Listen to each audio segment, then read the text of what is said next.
nasi, sekarang beras. Kalimat itu diucapkan Dedi santai saja, seolah turun ke lubang gelap sedalam belasan meter adalah hal yang biasa.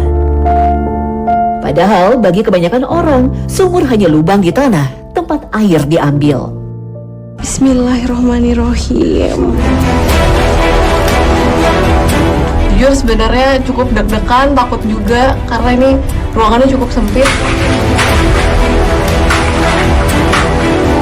Bagi Dedi, sumur adalah ruang sesempit 70 cm yang bisa merenggut nyawanya kapan saja dan sudah pernah merenggut nyawa temannya sendiri.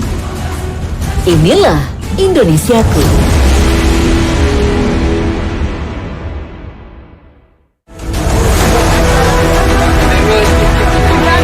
Musim kemarau di Indonesia diprediksi masih berlangsung hingga November 2026. Kondisi ini memaksa masyarakat memutar otak untuk memenuhi kebutuhan air bersih sehari-hari. Di Desa Pamagar, Sari Parung, Kabupaten Bogor, salah satu jalan keluarnya ada pada sosok Dedi. Di musim kemarau, tukang gali sumur seperti Dedi mengalami lonjakan pesanan dari warga yang ingin memperdalam atau membuat sumur baru. Meski jadi peluang penghasilan lebih, bagi Dedi pekerjaan ini punya tanggung jawab besar. Ia harus menemukan sumber mata air yang benar-benar mengeluarkan air tanpa henti. Ini apa? Ini alat detektor. Cari mata air. Kalau dia ada mata air, dia muternya ke kiri. Dia semakin putarannya kenceng, dia mata airnya besar. Kalau dia muternya ke kanan, dia nyari mata air, berarti tidak ada mata air. Masih satu putaran, diameter 1 meter. Alat ini bernama Black Water Detector. Saat Dedi mulai menekuni pekerjaan ini, harganya masih sekitar 2 juta rupiah. Kini, harganya bisa mencapai 40 juta rupiah, hampir seharga sepeda motor baru. Berarti setengah meter. Sebelum turun, ia lebih dulu menuangkan air ke dalam sumur untuk memastikan ada atau tidaknya gas berbahaya. Jika air tak mencapai dasar, diduga masih ada gas yang terperangkap. Titik mata air sudah ditemukan. Sekarang saatnya membuktikannya dengan turun langsung ke dalam sumur. Kami juga ikut turun bersama Dedi. Bismillahirrahmanirrahim. Terus kakinya kemana? Turun aja. Kan ada lubang. Oh iya.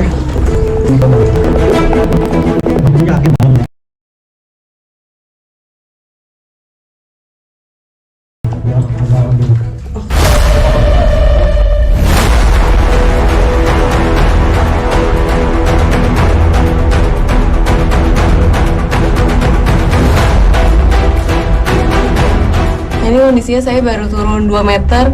Jujur sebenarnya cukup deg-degan, takut juga karena ini ruangannya cukup sempit. Tapi untungnya untuk tempat napak kakinya itu juga cukup besar, jadi untuk safety napaknya masih oke lah. Bismillahirrahmanirrahim. Demi sesuap nasi, sekarang beras. Demi sesuap nasi. Makin bawah makin jauh ya lubangnya. Tergantung yang bikinnya sebenarnya. Oh, tergantung yang bikin. Jadi agak nyender aja. Oh, agak nyender aja. Itu jadi dia kenyamanan lebihnya jadi nahan gulung. Baiklah. Jadi sewaktu-waktu kalau misalnya amit-amit ya, kalau pas diinjak longsor kita bisa nahan ke punggung, nahan ke dinding. Iya sih bener. Amit. Ruang sempit, lembab, dan gelap sudah menjadi bagian dari kehidupan Dedi bertahun-tahun. Ya Allah, ini udah sampai bawah. Di kedalaman 11 meter. Di kedalaman 11 meter. Jujur nggak pernah sedalam ini kalau ke dalam-dalam begitu. Dan ini di bawah tuh kondisinya panas ya Pak ya, lebih pengap dibandingkan di atas. Tapi ini karena udah di bawah, jadi nggak berani ngeliat ke atas karena nanti baru kerasa oh ternyata udah sedalam ini ya ke bawahnya. 11 meter di bawah tanah, di ruang yang bahkan saya tak bisa ikut bergerak di dalamnya, Dedi bekerja sendirian. Inilah kantor hariannya. Blower siap. Ya blower. Cuman kalau pakai blower berisik kali. Oh ya lebih adem, langsung adem seketika. Beda ya. Beda. Jadi emang buat tenaga juga ini. Iya sih, kalau panas tuh pusing. Ini setelah turun akhirnya blowernya dinyalain. Dan itu kerasa banget di bawah itu lebih Adem. sejuk, adem, lebih ada angin dan tempatnya butuh banget ya karena kan di bawah ini kita juga pekerjaan yang membutuhkan tenaga fisik. Nah dulu sebelum ada blower gimana Pak? Ya sekuat mungkin. Sekuat mungkin paling lama bisa berapa lama Pak di bawah kayak gini? 1 jam udah jago. Sekarang, untuk menggali sumur, Dedi sudah pakai blower. Beda saat pertama kali ia menekuni pekerjaan ini. Blower dipakai untuk membantu menjaga keselamatan bekerja. Dengan blower, sirkulasi udara meningkat, kadar oksigen bertambah, serta mengurangi resiko penumpukan gas berbahaya seperti karbon dioksida dan hidrogen sulfida. Meski begitu, penggunaan blower bukanlah jaminan keselamatan. Jika masih terdapat gas beracun dan udara tidak mengalir hingga ke dasar sumur, risiko bahaya tetap mengintai. Berarti abis menggali lumpur karena kira-kira hanya seember ini langsung dibawa ke atas, terus setelah itu nanti tunggu turun dulu ya Pak ya, baru kita gali lagi. Gali lagi terus aja kita terus sampai habis lumpur, air kering, kita gali lagi. Oh, Udah digali baru kita bikin anak sumur. Bagi Dedi, setiap sumur memiliki tingkat kesulitan dan resiko yang berbeda. Bahkan, risiko menghembuskan nafas terakhir sangat besar. Yang susah itu sumur lama, udah gitu pada longsor. Ditambah dari kedalaman tuh kita ketemu cadas-cadas itu. Kan cadas bermacam-macam. Ada cadas hitam, cadas lilin, cadas ngampar, beda-beda. Itu tingkat kesulitannya juga beda-beda. Jadi harus gunain mesin lah, alat iya ya. buat ngancurinnya.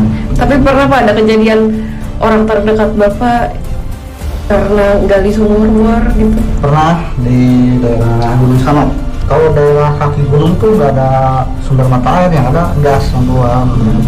Kita gali udah 18 meter, di stop sama warga karena di situ emang nggak ada sumber mata air dari kaki gunung itu. Di depan mata kepalanya sendiri, Dedi pernah menyaksikan teman seperjuangannya meninggal dunia saat menggali sumur. Ia menceritakannya dengan nada datar, seolah itu hanya cerita biasa. Padahal, yang ia gambarkan adalah saat-saat terakhir temannya sendiri. Ruang sempit, lembab, dan gelap seperti ini sudah jadi bagian dari hidup Dedi selama 29 tahun. Mengikuti jejak almarhum ayahnya yang juga sebagai penggali sumur dan mungkin juga mengenal resiko yang sama. Tapi bagi Dedi, rasa takut tidak jadi alasan untuk berhenti. Demi menafkahi keluarga kecilnya, ia tetap menjalani pekerjaan ini. Meski harus berhadapan dengan resiko yang sama persis yang merenggut nyawa temannya. Alhamdulillah orderan mah banyak, cuman nggak kepegang aja. Ngantri satu-satu, kita pilihin customer yang lebih membutuhkan. Kita lihat model tua jompo yang kira-kira kita dahuluin, kasihan gitu kan. Udah gitu kita penggalian untuk masjid, musola, pesantren, saya jasa gratis. Oh gitu. Buat tabungan. Di satu sisi, Dedi bersyukur karena musim kemarau membawa banyak pesanan. Namun di sisi lain, setiap pengerjaan sumur membutuhkan waktu yang tidak sebentar. Kelihatan kalau matanya tuh keluar. Ini ya. Iya, ini. Iya, kelihatan sih. Dia kalau serapan kayak gini basah. Ini serapan. Ini Serapan serapan hujan. serapan hujan. Yang basah-basah gini. Kalau yang kering-kering kayak gini? Iya, kering basah gini nih serapan hujan. Oke. Bukan mata air. Serapan. Dia kalau serapan cuma basah-basah gini aja. Tapi kalau mata air dia keluar. Keluar airnya. Dia mau dikubak-kubak gimana juga tetap bening kalau mata air. Gini gitu. dia keluar tetap bening. Dia dia keluar bening. Kalau sarapan begini-gini, diusap-usap gini, dia keruh terus, yang ngalir keruh. Melihat munculnya sumber mata air, Denny mengambil linggisnya, memecah tanah yang padat dan keras, mencungkil batu serta kerikil besar hingga membuka lapisan tanah yang sulit ditembus, membuka jalan untuk aliran air. Jadi penyebab sumur kering kalau lagi musim kemarau ini apa Pak? Dia karena mata air itu ketutup lumpur. Udah gitu di dasar sumur dia nggak ada anak sumur. Tapi kalau anak sumur tuh berarti bisa dibuka lagi gitu Pak? Udah anak sumur tuh fungsinya kita gali di tengah, diameternya diperkecil. Maksudnya diameter diperkecil tuh untuk kalau ada lumpur, ada kotoran dia masuk ke anak sumur, udah gitu aliran